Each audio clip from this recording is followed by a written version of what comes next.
Malaki ang naitutulong ng manufacturing sector sa ekonomiya ng bansa. Kaya naman ang Department of Trade and Industry tiwalang mas lalakas pa ito matapos maitala ang 9.9% na paglago mula dito. Si George Bandola ang ating tagapagbalita. Tiniyak ng Department of Trade and Industry na mapapanatili ng bansa ang mataas na manufacturing sector sa pagtatapos ng taong 2013. Sa pagtatapos ng unang kalahati ng taon, nakapagtala ang manufacturing sector ng 9.9% na paglago. Mas mataas kaysa sa service sector na nakapagtala lamang ng 7.1% na paglago.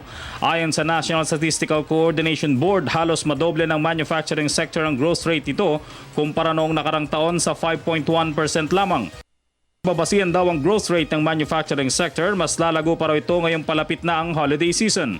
Naitala rin ang mas marami pang pag-usbong ng mga manufacturing plants sa mga sektor ng radio, television, computers and electronic parts sa bansa.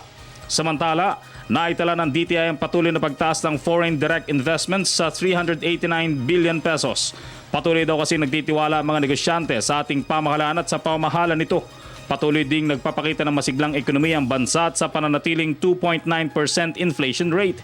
Ibig sabihin, habang pinapanatiling mataas ang ekonomiya ng bansa, pinapanatili rin ito ang mababang presyo ng mga bilihin para sa mga mahihirap. Para sa Telebisyon ng Bayan, George Bandola.